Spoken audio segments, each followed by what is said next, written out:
बिस्मिल्लाहिर्रहमानिर्रहीम। अस्सलाम वालेकुम स्टूडेंट्स, मैं हूं उमैर असलम और इकनॉमिक्स लेक्चर्स की जो पूरी सीरीज़ चल रही है, इसमें आज मैं आपके लिए एक नया लेक्चर, एक नया टॉपिक लेकर आया हूं जिसका नाम है indifference curve. Indifference curve basically consumer behaviour के टॉपिक या उस एरिया से बिलोंग करता है जिसके अंदर बजट लाइन, इंडिफरेंस कर्व और मुख्तलिफ इसकी प्रॉपर्टीज़ वगैरह डिस्कस की जाती हैं। इंडिफरेंस कर्व जो कि बेसिकली कंज्यूमर बिहेवियर से बिलोंग करता है, इसके अंदर जिस तरह हमने लास्ट टॉपिक के अंदर डिस्कस किया था जो कि बजट लाइन का था, उसके अंदर हमने डिस्कस की थी एक चीज़ कि कंज्यूमर बिहेवियर के अंदर या इंडिफरेंस कर्व या बजट लाइन के अंदर बेसिकली टू गुड्स का कॉम्बिनेशन चेक किया जाता है। यानी कि आपके पास ख़रीदने के लिए दो प्रोडक्ट हैं, इस्तेमाल करने के लिए दो प्रोडक्ट हैं, आप किस प्रोपोर्शन के साथ कितना कितना दोनों प्रोडक्ट को परचेज़ करेंगे या उसको यूज़ करेंगे। परचेजिंग का वर्ड या एक्सपेंडिचर का वर्ड बेसिकली जो यूज़ होता है वो बजट लाइन के अंदर होता है। तो इंडिफरेंस कर्व को समझने से पहले आपको मैं कहूँगा कि आप बजट लाइन का टॉपिक और इससे ज़्यादा इम्पोर्टेंट है law of diminishing marginal utility, यानी कि यूटिलिटी का टॉपिक जो कि मेरी ऑलरेडी वीडियो अवेलेबल हैं या किसी और की भी वीडियो या कोई भी लेक्चर्स के ज़रिए आप पहले यूटिलिटी को समझ लें और फिर इसको इंडिफरेंस कर्व को समझिएगा ताकि आपको आसानी हो। ये इसलिए मैं कह रहा हूँ कि यूटिलिटी को समझ लें क्योंकि जो हमने लास्ट लेक्चर था हमारा बजट लाइन के हवाले से, उसके अंदर हम लोगों ने जो दो कॉम्बिनेशन बनाए थे प्रोडक्ट के हवाले से, यानी कि आपके पास अगर दो गुड्स अवेलेबल हैं और आप चाहते हैं कि कोई एक को ज़्यादा ख़रीदें किसी दूसरे को कम ख़रीदें, तो ये डिपेंड करता है कि आपके पास अमाउंट कितना अवेलेबल है या आप कितना उसको ख़र्च करना चाह रहे हैं। लेकिन इंडिफरेंस कर्व बजट लाइन से चेंज है। यहाँ पे आपकी जो कॉम्बिनेशंस बनेंगे वो कभी भी एक्सपेंडिचर के हवाले से नहीं होंगे। यहाँ पे जो आपके कॉम्बिनेशन बनेंगे, यानी कि एक प्रोडक्ट को ज़्यादा इस्तेमाल कर रहे हैं दूसरे प्रोडक्ट को कम कर रहे हैं, या दूसरी प्रोडक्ट को ज़्यादा इस्तेमाल कर रहे हैं पहली प्रोडक्ट को कम इस्तेमाल कर रहे हैं, ये ओनली फॉर यूटिलिटी होगा। यानी कि आप कितना किस चीज़ से सेटिस्फाई हो रहे हैं। तो लिहाजा जो कि एक नेचुरल फिनोमेना है, इंसान जिस चीज़ से ज़्यादा सेटिस्फाई होता है, जिस चीज़ को ज़्यादा खुशी से यूज़ करता है, उसका इस्तेमाल ज़्यादा करता है, और जिसका कम उसको फ़ायदा होता है या फ़ायदा होता है उसको वो कम यूज़ करता है। तो लिहाजा ये टॉपिक बिल्कुल पर्टेन करेगा हमारा law of diminishing marginal utility से। Law of diminishing marginal utility में जिस तरह आपको मालूम है कि जैसे ही इंसान किसी एक प्रोडक्ट का इस्तेमाल करता है और शुरू में उसको उसकी यूटिलिटी ज़्यादा होती है और आहिस्ता आहिस्ता आहिस्ता उसकी यूटिलिटी कम होती चली जाती है, बिल्कुल as it is indifference curve में भी ऐसा ही है। इंडिफरेंस कर्व के अंदर आपके पास जो कॉम्बिनेशन है वो हमेशा दो प्रोडक्ट का बनेगा और आप किसी एक प्रोडक्ट का इस्तेमाल ज़्यादा करेंगे और किसी एक प्रोडक्ट का इस्तेमाल कम करेंगे। तो इसमें हमेशा जो हमारी कॉम्बिनेशन होगी वो टू प्रोडक्ट के हवाले से होगी। तो सबसे पहले हम इस इंडिफरेंस कर्व के अंदर हम इसका एजम्पशन समझ लेते हैं। कुछ लिमिटेशन होती हैं हर थ्योरी के अंदर, बिल्कुल as it is indifference curve के अंदर भी इसके कुछ एजम्पशंस हैं, कुछ लिमिटेशंस हैं, जिसको पहले मद्देनज़र रखते हुए आप बाकी पूरे टॉपिक को समझिएगा। क्योंकि जब तक आपको इसके लिमिटेशंस नहीं पता, जिस तरह डिमांड और सप्लाई की कुछ एजम्पशंस हैं, बिल्कुल as it is indifference curve की भी कुछ एजम्पशंस हैं, जब तक आप इस एजम्पशंस को सही तरीके से नहीं समझेंगे तो आपको इस थ्योरी को समझने में थोड़ी सी मुश्किलात का सामना हो सकता है। तो ये स्क्रीन पे आपके सामने बहुत सारी एजम्पशंस आ रही हैं। इसमें सबसे पहले जो एजम्पशन है वो आपके सामने अवेलेबल है, जिसका मतलब है there are two goods X and Y. इसका मतलब यह है कि जिस तरह मैंने आपको पहले बताया कि आपके पास जो कॉम्बिनेशन है वो होगा वो हमेशा दो गुड्स का होगा। ऐसा नहीं हो सकता कि आपके पास यूज़ करने के लिए दो से ज़ायद प्रोडक्ट हों, यानी कि 3, 4 या 5 हों या एक हो, एटलीस्ट 2 और मैक्सिमम भी 2, यानी कि आपके पास जो कॉम्बिनेशन बनेगा वो हमेशा दो प्रोडक्ट का बनेगा। यानी कि एक को आप कम इस्तेमाल कर रहे हैं या दूसरे को कम इस्तेमाल कर रहे हैं, तो इनका आपस में जो कोरिलेशन बनेगा वो हमेशा दो प्रोडक्ट का बनेगा। हमारे पास इसकी जो सेकंड एजम्पशन है वो है the prices of the goods are given. सबसे पहले जो सबसे अहम काम है वो प्रोडक्ट दो कॉम्बिनेशन होना ज़रूरी है। इसके बाद जो सेकंड इंपॉर्टेंट थिंग है वो ये है कि आपके पास उस प्रोडक्ट की प्राइस का होना भी बहुत ज़रूरी है। ऐसा नहीं हो सकता कि आपके पास प्रोडक्ट के प्राइसेस अवेलेबल नहीं हैं। हो सकता है कि अगर आपके पास प्राइसेस अवेलेबल नहीं हैं तो आप जो सस्ती चीज़ है उसको ज़्यादा इस्तेमाल कर रहे हो और महंगी चीज़ को कम कर रहे हो, या वाइस वर्सा, इसको बिल्कुल ऑपोजिट भी हो सकता है। तो लिहाजा आपके पास दोनों प्रोडक्ट की प्राइस का होना ज़रूरी है। इसकी थर्ड एजम्पशन है the consumer taste habit and income remain the same throughout the analysis. जिस तरह डिमांड सप्लाई के अंदर कुछ एजम्पशन थी, बिल्कुल एज इट इज़ ये एजम्पशन वहीं से अखज़ की गई है, जिसका मतलब यह है कि कंज्यूमर की किसी किस्म के टेस्ट हैबिट या कोई चॉइसेस में चेंजिंग ना हो। Other thing remaining the same का एक वर्ड जो कि डिमांड सप्लाई और इंडिफरेंस कर्व की थ्योरी में यूज़ होता है, बिल्कुल एज इट इज़ वो यहाँ भी चीज़ यूज़ हो रही है, यानी कि बाकी चीज़ें चेंज नहीं होनी चाहिए, तो फिर ये थ्योरी अप्लाई हो सकती है। नंबर 4 एजम्पशन है he prefer more of X to less of Y और more of Y to less of X. इसका मतलब यह है कि आपके पास अगर दो प्रोडक्ट अवेलेबल होंगी तो आप किसी एक प्रोडक्ट को ज़्यादा इस्तेमाल करेंगे, दूसरी को कम, या दूसरी को ज़्यादा इस्तेमाल करेंगे, पहली को कम। तो जिस तरह मैंने आपको पहले बताया कि ये आपस में कोरिलेशन है, इनका आपस में कॉम्बिनेशन है, तो यहाँ पे वो एजम्पशंस के अंदर यही है कि आपके पास दो प्रोडक्ट हों और इसमें से किसी एक को ज़्यादा प्रीफर कर रहे हों। हमारे पास जो पांचवा एजम्पशन है वो ये है the consumer possesses complete information about the prices of the goods in the market. इसका मतलब यह है कि जो कंज्यूमर है इसको मार्केट की फुल इन्फॉर्मेशन होना बहुत ज़रूरी है। ऐसा नहीं हो सकता कि वो अपनी इनकम्प्लीट इन्फॉर्मेशन की बुनियाद पर कोई फ़ैसला ले और जिसकी वजह से उसका इंडिफरेंस कर्व का जो शेड्यूल है या डायग्राम है वो डिस्टर्ब हो जाए। तो मार्केट की पूरी इन्फॉर्मेशन कंज्यूमर को होना बहुत ज़रूरी है, तभी वो डिसाइड कर सकता है कि आया उसने किस प्रोडक्ट को ज़्यादा इस्तेमाल करना है और किस को कम इस्तेमाल करना है। हमारे पास जो 6th एजम्पशन है इसकी वो है an indifference curve is smooth and continuous which means that the two goods are highly divisible. यानी कि आपके पास जो कॉम्बिनेशन बन रहा है दो प्रोडक्ट का वो स्मूथ होना चाहिए और कंटिन्यूस होना चाहिए, उसके अंदर किसी किस्म का डिस्टॉर्शन या बैरियर्स नहीं होने चाहिए। ऐसा नहीं है कि कोई एक प्रोडक्ट आपको कभी मार्केट में अवेलेबल हो और कभी मार्केट में अवेलेबल ना हो। तो कॉम्बिनेशन है टू प्रोडक्ट्स का और ये पूरी इसकी एजम्पशंस थी। सबसे पहले किसी भी टेबल को या डायग्राम को समझने से पहले या किसी भी थ्योरी को समझने से पहले उसकी एजम्पशंस का पता होना आपको बहुत ज़रूरी है। तो लिहाजा इकोनॉमिक्स के अंदर जब भी आप किसी लेक्चर को समझें, अटेंड करें, तो उसमें उसकी एजम्पशंस पे आपकी गहरी नज़र होनी चाहिए, क्योंकि जब तक आप उसकी एजम्पशंस को नहीं देखेंगे तब तक आप सही तरीके से डिसीजन नहीं ले सकते कि आया ये थ्योरी किसी भी कंज्यूमर पे एप्लीकेबल है भी या नहीं। तो अब हम आगे चलते हैं। हमारा अगला स्टेप है इसके इंडिफरेंस कर्व का शेड्यूल, यानी कि एक टेबल की मदद से हम इंडिफरेंस कर्व को समझने की कोशिश करेंगे।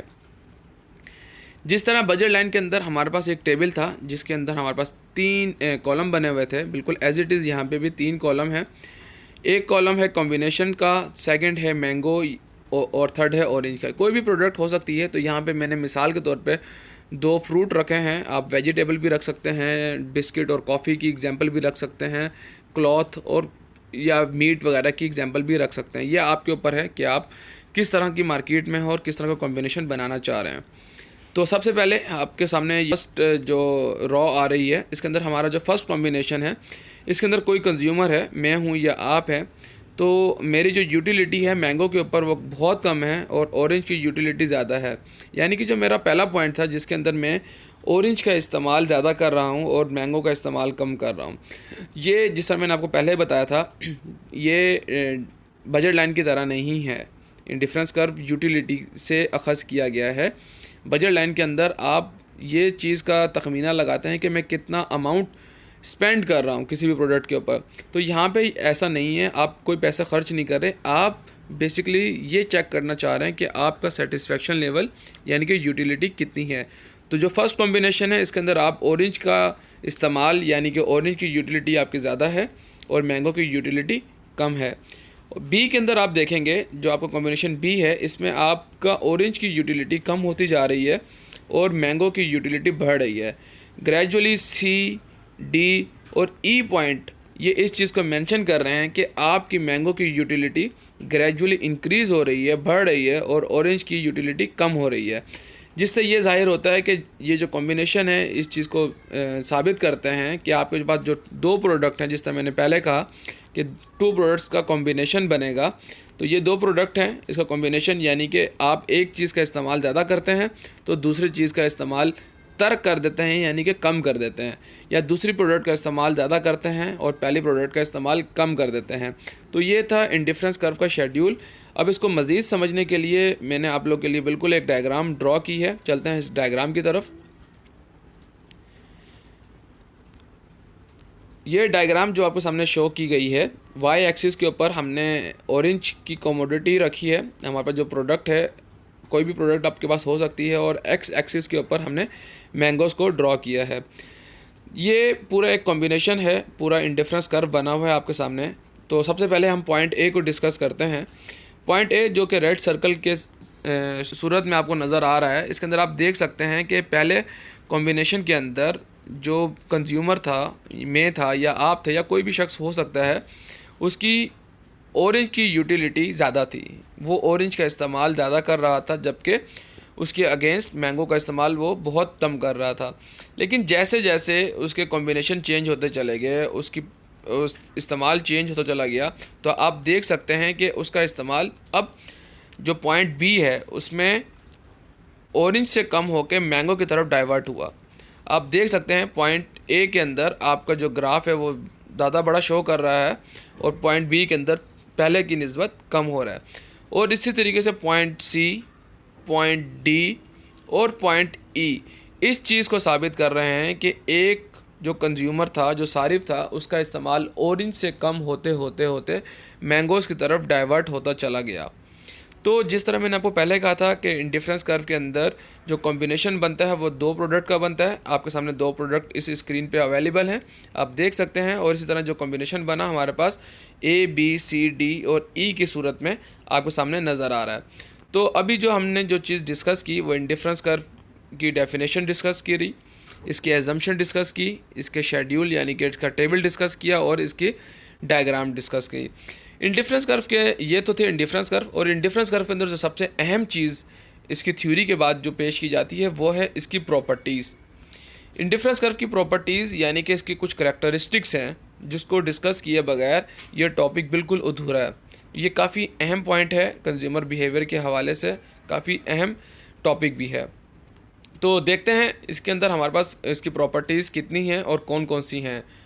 इसकी पहली प्रॉपर्टीज़ जो हमारे सामने है वो है indifference curve have a negative slope. Negative slope का मतलब क्या होता है, सबसे पहले इसकी आप डायग्राम देखें, फिर मैं आपको इसकी नेगेटिव स्लोप समझाता हूँ।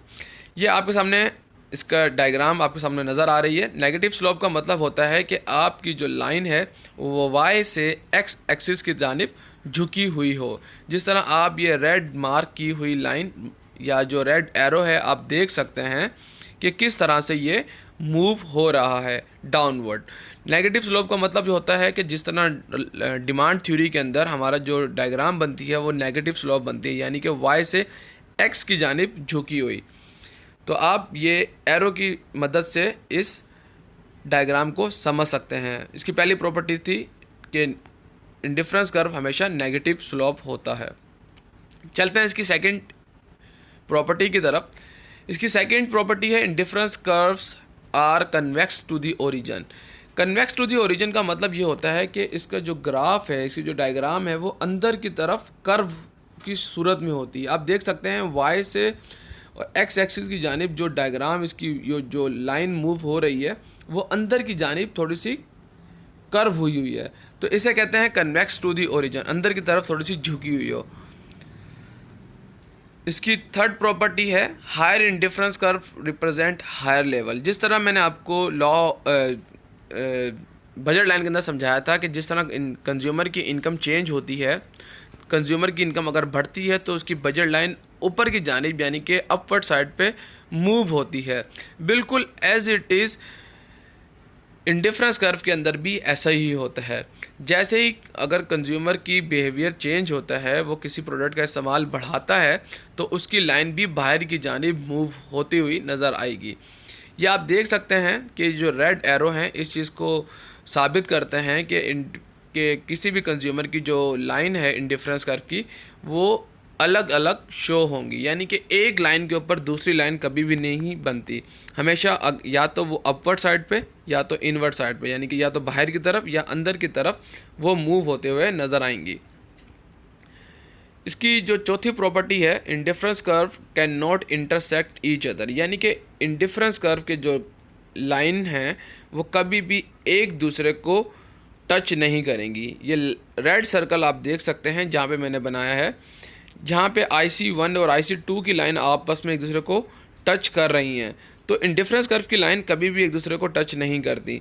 जिस तरह आपने लास्ट प्रॉपर्टी के अंदर जो कि आपकी स्क्रीन पे आ रही है, आप देख सकते हैं कि इंडिफरेंस कर्व की लाइन हमेशा आगे की जानिब या पीछे की जानिब मूव होती हैं। तो लिहाजा इंडिफरेंस कर्व की जो चौथी प्रॉपर्टी है कि इंडिफरेंस कर्व की लाइन कभी भी एक दूसरे को इंटरसेक्ट यानी कि एक दूसरे को कट नहीं करेंगी। हमारे पास पांचवी प्रॉपर्टी है, indifference curve does not touch the horizontal और वर्टिकल एक्सिस, यानी कि जहाँ पर भी इंडिफरेंस कर्व की लाइनें बनाई जाएंगी कभी भी वो एक दूसरी लाइन को टच नहीं करेंगी। आप देख सकते हैं वाई एक्सिस के ऊपर जो पॉइंट L है, जहाँ पे ये एक लाइन शो की गई है जो कि टच हो रही है, ऐसा कभी भी नहीं होगा। इंडिफरेंस कर्व की लाइन हमेशा अलग अलग शो होगी। और सेकंड पॉइंट जो आप एक्स एक्सिस के ऊपर देख सकते हैं पॉइंट M की सूरत में, कभी भी इंडिफरेंस कर्व की लाइन एक दूसरे को टच नहीं करेंगी, इंटरसेक्ट नहीं करेंगी, और लाइन जो इनके हैं कभी भी उसको टच नहीं करेंगी। तो ये था हमारा आज का लेक्चर जो आज हमने डिस्कस करी। मैं आपको उसका कुछ ओवरव्यू देता चलूँ कि आज जो हमने चीज़ें डिस्कस करी वो था हमारा इंडिफरेंस कर्व, उसकी डेफिनेशन थी, उसकी एक्सप्लेनेशन थी। इसके बाद हमने इसकी कुछ एजम्पशंस डिस्कस करी, और इसके बाद फिर हमने उसको टेबल की मदद से समझा, फिर हमने उसके बाद इसका डायग्राम समझी, और सबसे अहम और सबसे लास्ट में हमने इंडिफरेंस कर्व की प्रॉपर्टीज़ को समझी। तो ये था हमारा आज का टॉपिक इंडिफरेंस कर्व के हवाले से, जिसका ताल्लुक़ कंज्यूमर बिहेवियर से होता है।